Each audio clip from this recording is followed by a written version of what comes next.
The worst year for a lot of us for our mental as well as physical health. So joining us this morning is best-selling author, coach, and fitness expert, Lisa Goldenthal. Hello and welcome. I'm Lisa G, your host. You're at the top of your game, yet the game is changing faster than ever. Strategies that got you here aren't the ones that'll keep you here. The pressure is relentless, and the fear of obsolescence looms large. That's why I'm here. Welcome to the new podcast series, Disrupted: How to Be Gritty and Unlock Performance. This is your chance where I sit down with today's tops in business, mindset, wellness, and success to help you master disruption and thrive. Thanks for coming, and I'll see you soon.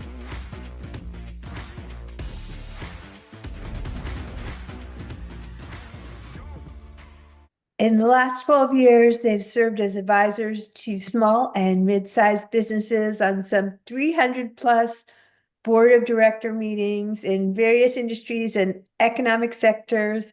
They find leverage points in high impact times to ensure sustainability in and out of crisis. As executives in the aerospace industry, they navigated through the minefield of succession, tripled the company's revenue, and created a wholesome 8-figure exit. Through their method, Shift Intelligence, they advise leaders, organizations into alignment, impact, and freedom beyond traditional success. They also co-authored bestseller Bridging Legacy and Innovation. I'm so excited and thrilled to welcome to the podcast Ivan and Mariana Polic. Hi, so great to be here. Thank you. Did I say your names right? Yes. Yeah, you did it great. Oh, awesome. Well, welcome. I'm so excited for this conversation. As a husband and wife partners who have built successful manufacturing business together, I want to just hear about some of the challenges and advantage that you encountered in your co-founding journey. Well, it's to tell you the truth, I struggled. Mariana joined me later on. I struggled pretty heavily, and it's a very male-dominated space, aerospace manufacturing, and bunch of grumpy men getting the work done all day in and day out. We needed to change culture in a big way. We needed to decentralize and build a team that can operate this business independently, and so we needed a little bit of a softer touch, a little bit of a different kind of communication, and we needed more harmony in the business, and that's why I asked Mariana to join us and be our chief cultural officer. And that was one of the best moves I've ever made because from there things really improved. Yes, Wow. I was witnessing, Ivan's struggles, trying to put in place the vision that he had for the business and, transform it, on all levels, operationally, culturally. And when he asked me to join, I was actually very happy and honored because I got to help, not just being a helpful spouse at home, but actually, make something actionable, which is, sometimes entrepreneurs, it's hard for them to share their burdens with their spouses because they don't want to worry them. There's a lot of uncertainty and, but that's one of the best decisions that they can make, like share whatever they can with their spouse. And if they're able to join them in the business, great. And if not, at least they know what is going on. And, I always say how it works for us is that we're very much like each other. So, it was easier and it is to continue to be easy to work together. Wow. Well, I really appreciate your candor on that, and I applaud your decision so much to bring in some of the softer skills that women are so good at in leadership, like emotional intelligence wise, communication wise. I feel like more companies should follow suit. How was that particularly challenging? Because I can't imagine any planet where I could ever work with my husband. Well, maybe you can share the story. Well, yeah, it's so where it did become challenging is knowing from which place you are communicating. You know, a lot of times when spouses work together, they try to keep separate, you know, the business life and then the, you know, the private and the intimacy, kind of like having a rule not to talk about work at home and vice versa. For us, that was never the case. You know, we were okay. It was kind of like a bedroom to boardroom, you know, and opposite. So it was never a problem until one day Ivan was in his office and he was buried in papers, you know, trying to figure out some new move that we were making. And in my office, I got a call from school that one of our boys was misbehaving. And I got really upset, you know, because this is a mother, right? You feel responsible, you're working, your kid is over there, you think you raised it well, but you know, until you have a call. And I just stormed into his office and I was very very emotional, if you will, and you know, and upset. And I started like, well, you cannot believe, you know, the school called and so you know what he was doing. And Ivan in that moment, you know, just kind of, you know, lifted his head up and looked at me and he said, can you just pause 1 second? And I said, yes. And he goes, can you, who is talking right now? Are you talking to me as my CCO or you are talking to me as my wife and the mother of my children? So that for me was a huge breakthrough, that to understand how am I coming, what am I bringing with me, what kind of state, what kind of energy, and you know, how am I jolting him out of something that he was working on. Once we kind of distinguished that and also had our personality profiles done, it was very easy from then on. Wow.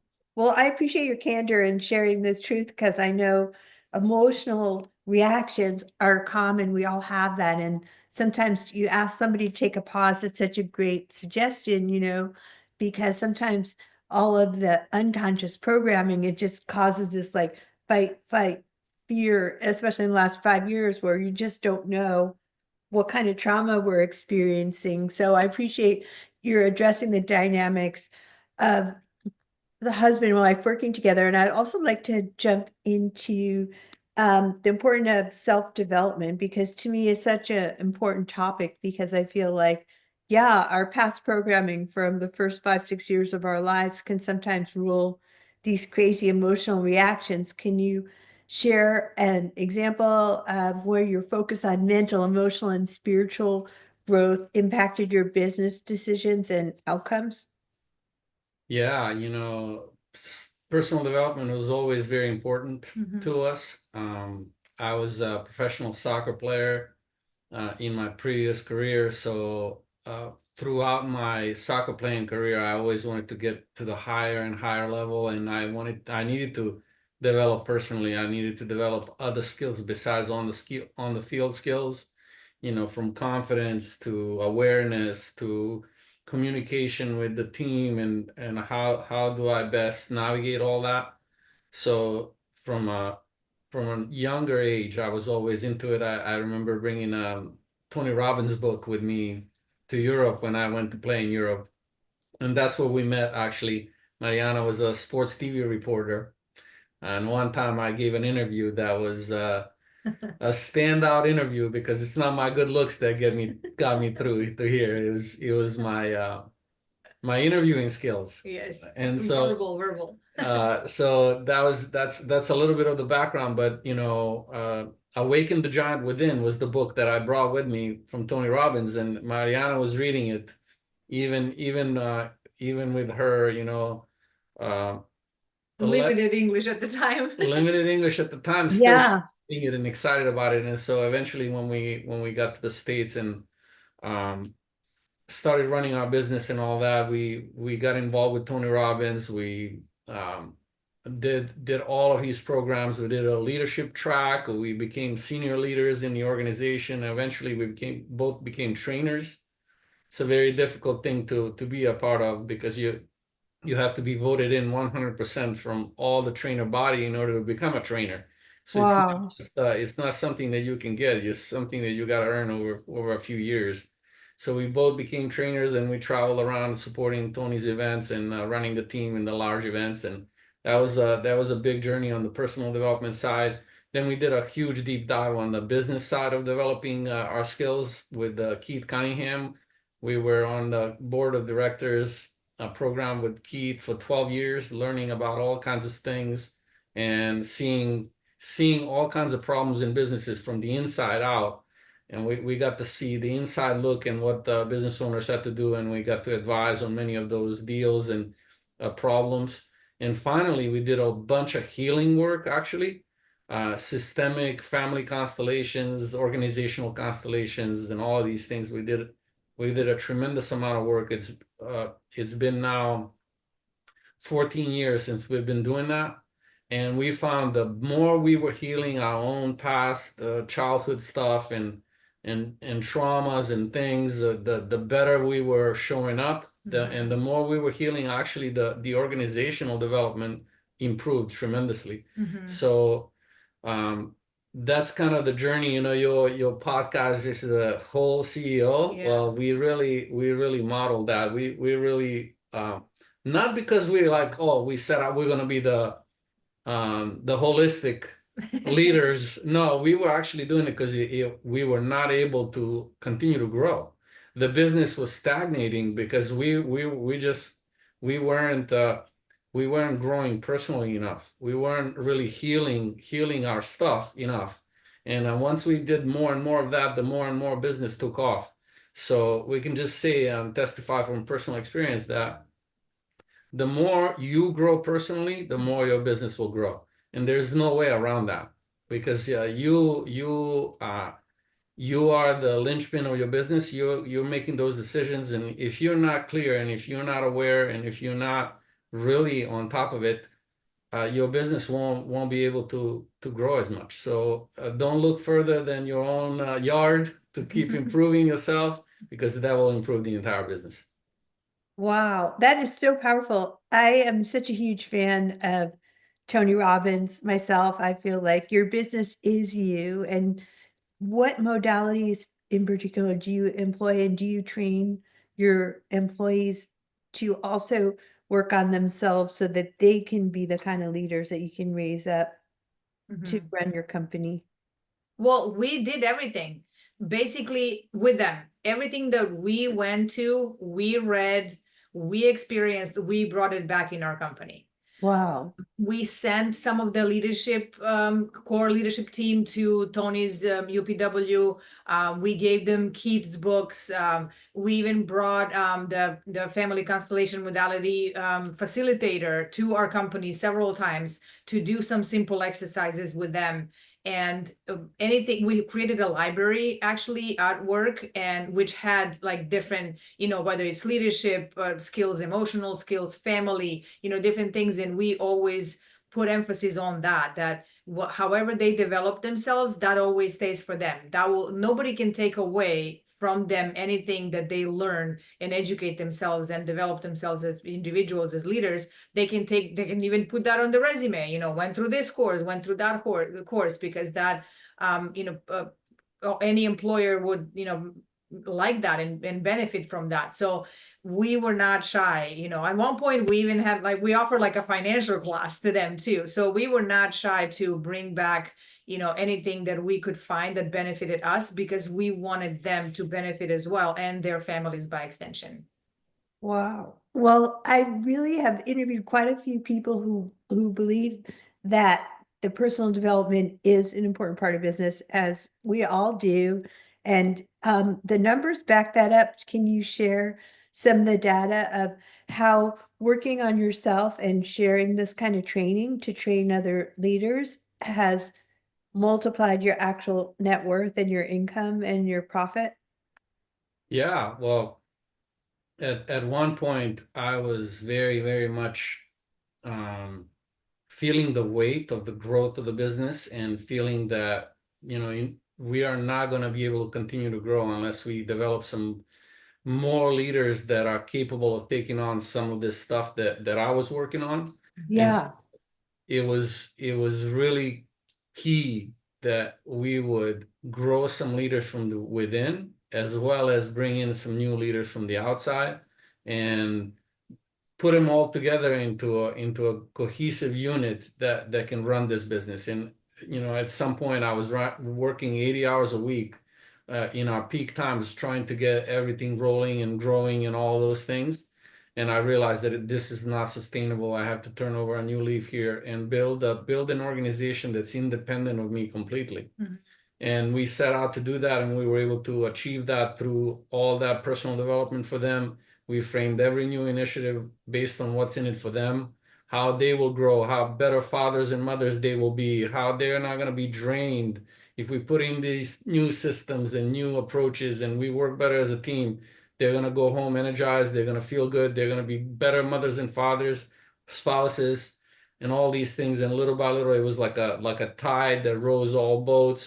And eventually we worked only 2 hours a week because it was a fully independent operation in the aerospace manufacturing business. That's unheard of. We were able to pull it off, and we eventually ended up selling to private equity for an 8-figure exit, which was really great. And funny anecdote is that our transition to them only took 6 days because the business was so independent of us, and they didn't believe it. But once after the 6 days, they were saying, like, you were right, we don't need you, thank you so much. And since then, we've only talked to them once. It's been 3 years. Right. Wow. That just shows the power of building a team, reducing owner dependence, supporting everyone to grow, growing together, supporting one another. You know, when people feel that you really care about them, they're willing to go the extra mile. And the extra mile is they have reasons why they are going the extra mile. It's not to make you rich. It's for them to continue to grow and become the best version of themselves. And that's what really our approach was. And it worked beautifully. Wow, that's such an amazing legacy that you have not only grown such a huge successful company, but you've grown all these other people that they now are more emotionally intelligent, better leaders at home, better leaders at work. I started this podcast, I'd say, right in the pandemic, just to help people be unstoppable because it was hard for me. And who ever knew that 5 years later it would still be so hard with all of this massive destruction going on in Los Angeles and my home for half of my life. Just how how can you help our audience be unstoppable? Do you have any parting advice on how to just keep going and charge forward and don't let anything stop you in business and life? Well, I would say anytime something challenging happens, no matter how bad, is to pause and acknowledge the facts in that moment. Fully acknowledge, okay, this is what happens. This is how it makes me feel right now. This is the damage that is causing to me, my business, or my family. Like fully speak everything that you're feeling and all the thoughts and any perspective that you're having in that moment. And then once you speak it and acknowledge it, it actually reduces the intensity of the energy and the intensity of the trauma, so that you can then be like, okay, okay, now what can we do about the current situation? And not necessarily asking why it happened, but what can I do about this? How can I overcome this? Who can I engage to help me? Where's the resource? What kind of resources I have within me? And then also what kind of resources I have around me that can help me overcome this. And then slowly, little by little, step by step, as Keith Cunningham says, kick the can, get on that journey of recovery, and then ultimately journey of thriving, because we are very resilient as people, very, very resilient. And, sometimes we kind of forget that resilience and we just kind of drown in a sorrow of the thing. And, and then if we don't acknowledge it fully, then it comes back to hunt us later because we didn't really look at every aspect of the current situation. And, once you overcome it, you just, engage in the power of community and surround yourself with people that are also same like you or similar. And, you are unstoppable. I like to say that never waste a good crisis is one of my statements that I always make. Crises open opportunities for up leveling of growth of our capacities, or very rarely we're just going to get up from the couch and say, okay, I'm going to change these major things. I mean, usually it's some kind of impulse that happens from the outside. Mhm. You know, we remember in 2008 when the financial collapse happened, we were running the aerospace business and we lost 95% of the revenue from one month to the next month. And, you know, there was financial collapse, so there was no work to be had. There was no orders out there. It was very, very dark time. So about a 6-month period, all we were doing is planning how to go bankrupt. It was that dire and that dark, and you know, luckily we had some really great people to advise us, and we made the cuts in order to survive long enough, and then from there we built back up. So we know how bad things can get and how dark things can look, but there's always a way to come out on the other side better and stronger. The inner fortitude that's required in those moments really makes you stronger, and it really sets you up for the rest of your life. And that crisis in 2008, had it not happened, I don't think we'd be talking to you right here, right now. I think on the foundations of that is what we've built our entire life and business on. And having survived that really gave us the push and the belief that we can pretty much do anything. And so for the people that are really suffering right now in LA, I think that this can set up everyone to rebuild LA into a whole, even more beautiful place than it was. And for those people that are really facing a very steep challenge, you know, they got to you know, collect themselves and build on their inner strength and make things happen in their life that are going to be even better than where they were. Well, fabulous advice, both of you. I love never waste a good crisis. And, you know, for me, there were huge silver linings of the pandemic, although it was super hard, not gonna lie. And I love feeling it first, and then you can heal it and deal with it. Like for me, I believe in that too, but then I start getting sucked into all these notifications and I get back drawn into the drama. So this is fabulous advice. Do you have any place where we can send people to follow you guys? I know we connected on LinkedIn, my favorite social media. Yeah, so our website is shiftintelligence.co, and when your audience goes there, they can find a toolkit. It's like even if they go to shiftintelligence.co/tools, they can download a bunch of things that, you know, there's a master class that every business owner needs to know, that needs to hear, and then there's a blueprint. There's like a bunch of free things that, you know, they can get and you know, enjoy, and hopefully it will be helpful for their journey wherever they are. Well, thank you so much. It was a pleasure having you on the podcast. Great Thank to you be so with you. much. Love it. As you guys know, I'm all about being more productive, and the secret to a better year, a better you, is focus. You want to be more calm. This episode is brought to you by Magic Mind. Let me share with you some of my personal experience as an entrepreneur. Things are pulling at me all over the place, and I need to be focused, but not too jittery. If I go over the line of coffee, it can just make me just run around like a crazy squirrel. So a delicious shot of this increases your productivity in the day. It'll help you enjoy restorative sleep at night without shaking like a chihuahua. Clinically proven results and ingredients. This will give you a better brain, say goodbye to burnout, procrastination, and sleepless nights, and hello to a sharper mind, calmer energy, and less stress. So check them out. That is Magic Mind, their magic formula.